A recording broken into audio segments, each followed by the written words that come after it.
ఈరోజు మన రెసిపీ వచ్చేసి ఇడ్లీ పాత్రలో చేసిన పూరీలండి. చాలా టేస్టీగా ఉంటాయి. ఒక్కసారి తిన్నారంటే మళ్ళీ మళ్ళీ తినాలనిపిస్తుంది. అంత టేస్టీగా అయితే ఉంటాయి.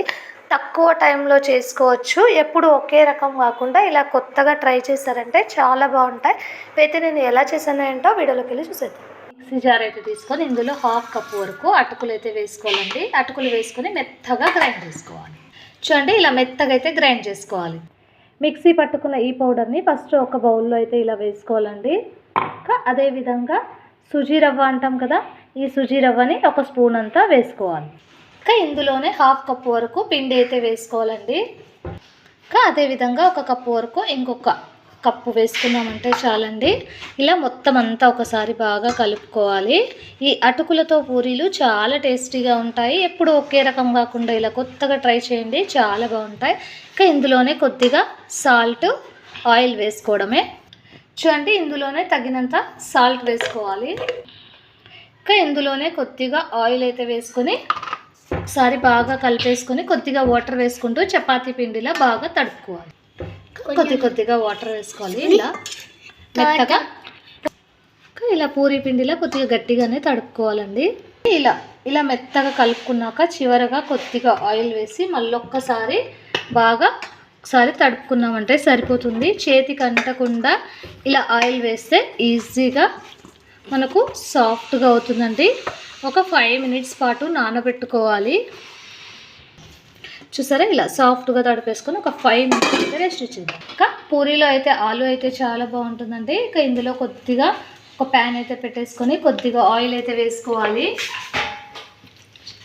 ఇందులో కొద్దిగా జీలకర్ర ఆవాలు, అదేవిధంగా కొద్దిగా కరివేపాకు, పల్లీలు ఉంటే పల్లీలు వేసుకోవచ్చండి. ఆలులో ఈ పల్లీలు వేస్తే టేస్ట్ చాలా బాగుంటుంది. అది వేసి కొద్దిగా ఇలా ఫ్రై చేసుకోవాలి. ఈ విధంగా చిన్నగా కట్ చేసుకున్న ఆనియన్, పచ్చిమిర్చి వేసుకొని కొద్దిగా ఎర్రగవ్వనివ్వాలి. ఇందులో కొద్దిగా సాల్ట్ అయితే వేసామంటే కొద్దిగా త్వరగా ఇది మగ్గుతాయండి. ఇలా ఎర్రగయ్యాక కొద్దిగా టమోటా అయితే వేసుకొని మెత్తగా అవ్వనివ్వాలి. ఇలా కొద్దిగా ఎర్రగయ్యాక కొద్దిగా పసుపు అయితే వేసుకొని ఒక్కసారి ఇలా కలుపుకోవాలి. అదేవిధంగా ఉడికించిన ఆలు అయితే ఉంటాయి కదండి, ఇందులోనే ఇలా స్మాష్ చేసి వేసుకోవాలి. ఈ విధంగా స్మాష్ చేసి వేసుకోవాలండి. చూసారా, ఇలా ఒక్కసారి ఇలా బాగా కలిపేసుకోవాలి. చూడండి, ఇలా బాగా మిక్స్ చేసుకున్నాక ఇందులో శనగపిండి ఇలా వాటర్ వేసుకున్నామంటే మనకు థిక్నెస్ బాగా వస్తుంది. ఆలు కర్రీ కూడా టేస్ట్ చాలా బాగుంటుంది. ఇందులోకి తగినంత సాల్ట్ ఇలా వేసుకొని మొత్తం ఒకసారి మళ్ళీ కలిపేసుకున్నామంటే చాలండి. టేస్టీగా ఉండే ఈ ఆలు కర్రీ అయితే రెడీ అయిపోతుంది. చూడండి, ఇలా పూరీలోకి మనకు వాటర్గా ఉంటే చాలా బాగుంటుంది. ఒకసారి దీన్ని ఒక 5 మినిట్స్ అయితే ఉడకనివ్వాలి. చూడండి, ఒక 5 మినిట్స్కి అయితే ఎలా థిక్గా అయ్యిందో. కొద్దిగా కొత్తిమీరతో ఇలా గార్నిష్ చేసుకొని చూసారా, స్టవ్ అయితే ఆఫ్ చేసేసుకున్నాను. ఇలానే మీరు కూడా ఇలానే చేస్తారా ఫ్రెండ్స్? మీరు ఎలా చేస్తారో ఒక చిన్న కమెంట్ అయితే పెట్టండి. చూస్తున్నవారు ఒక లైక్ అయితే కొట్టండి ఫ్రెండ్స్. చూడండి, పిండి అయితే ఒక 5 మినిట్స్కి అయితే ఇలా బాగా నానింటుంది. ఒక ముద్దలా తీసేసుకొని పూరీలా చేసుకోవడమే. ముందుగా కొద్దిగా పొడిపిండి అయితే వేసుకొని ఈ చపాతీ ముద్దని ఇలా రౌండ్గా చేసుకోవాలండి. చూసారా, ఎంత పల్చగా అయితే మనకు అంత పల్చగా దీన్ని ఇలా పల్చగా చేసుకోవాలి. చూసారా, ఎంత మందం అయితే ఇంత మందంగా అయితే మనం చేసుకోవాలి. పూరీలకైతే ఒక గ్లాస్ అయితే తీసుకుంటున్నానండి. ఇలా ఒకేసారి మనం ఒక 10 పూరీలు అయితే చేసుకోవచ్చు. ఈ విధంగా చేసుకుంటే ఇలా మొత్తం అన్నీ ఇలా రౌండ్గా చేసుకొని చేసుకోవడం. చూసారా, ఇలా ఒక్కొక్కటిగా చేసుకొని ఒక ప్లేట్లో అయితే వేసుకోవాలండి. ఇవి ఇడ్లీ పాత్రలో ఉడికించి చేసుకున్నామంటే 10 రోజుల వరకు నిల్వ ఉంటాయండి. ఒక ఇడ్లీ ప్లేట్ అయితే తీసుకొని ఫస్ట్ ఆయిల్ అయితే రాసుకొని మనం చేసుకున్న పూరీలు ఇందులో వేసుకొని ఒక 5 మినిట్స్ పాటు ఉడికించుకోవాలండి. అంతే అండి, ఈజీగా చేసుకునే ప్రాసెస్లో ఈ పూరీలు మనకు నెల వరకు నిల్వ ఉంటాయి. ఎక్కడైనా ఊరు వెళ్ళేటప్పుడు తీసుకెళ్ళచ్చు. అలానే ఫ్రిడ్జ్లో ఉంచేసుకొని మనకు ఎప్పుడు కావాలంటే అప్పుడు పూరీలు చేసుకొని తినొచ్చు.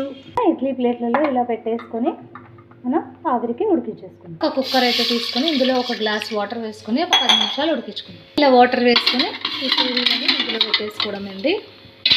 ఒక 5 నిమిషాలు చూసారా, ఒక 5 మినిట్స్కి అయితే ఇలా బాగా ఉడికిందండి. ఇక ఒక్కటిగా తీసేసుకోవడం. చూడండి, ఇలా పూరీలు అయితే చేసుకున్నాం కదా. ఇక ఇవైతే ఒక్కసారి ఇలా మనము ఆరేసుకోవాలి. కొద్దిగా గాలికి పెట్టామంటే త్వరగా ఈ ఆరిపోతాయి. ఇలా చూసారా, పూరీలు అయితే మనకి ఇలా పూరీలు చేసుకొని ఒక ఫ్రిడ్జ్లో పెట్టేసుకున్నామంటే చాలండి. ఎప్పుడు కావాలంటే అప్పుడు చేసేసుకోవచ్చు. చూసారా, ఇలా ఫ్యాన్ గాలికి అయితే పెట్టేద్దాం. పూరీలు అయితే వేయించుకోవడానికి ఆయిల్ అయితే వేసుకోవాలండి. ఇలా తగినంత ఆయిల్ అయితే వేసేసుకొని వేడి చేసుకుంటే వేడిగా పూరీలు అయితే త్వరగా వేసుకోవచ్చు. ఇంకా హై ఫ్లేమ్లో పెట్టేసి మనం ఆయిల్ అయితే హీట్ చేసుకుందాం. చూసారా, ఇలా 5 మినిట్స్కి అంతా చాలా బాగా ఆరిపోయి ఉంటాయి. ఇక ఇవి కవర్లో వేసుకొని ఫ్రిడ్జ్లో ఉంచేసుకోవాలండి. మనకు ఎప్పుడు కావాలంటే అప్పుడు వేసుకోవచ్చు. ఇంకా ఆయిల్ అయితే వేడిగా ఉందండి. ఇక ఒక్కొక్కటిగా వేసుకొని ఫ్రై చేసుకోవాలి. చూసారా, ఇలా ఒక్కసారి మనం ఇలా పొంగుతాయి కూడా అండి. టేస్టీగా ఉండే పూరీలు చూసారా ఎంత బాగా పొంగిందో. ఇలా ఇంకా ఆయిల్ అయితే మొత్తం అంతా చూసారా ఎంత బాగా వచ్చిందో పూరీ అయితే.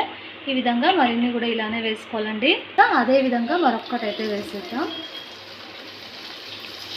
చూసారా, పానీపూరి కంటే టేస్టీగా ఉండే పూరీలండి. ఇంకా ఇడ్లీ ప్లేట్లలో కూడా పూరీలు అయితే ఇలా చేసుకున్నారంటే చాలా బాగుంటాయి.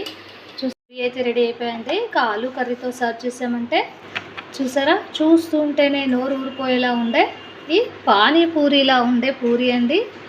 ఒక్కటి తిన్నారంటే మళ్ళీ ఇలానే చేయమంటారు. అంత టేస్టీగా అయితే ఉంటాయి.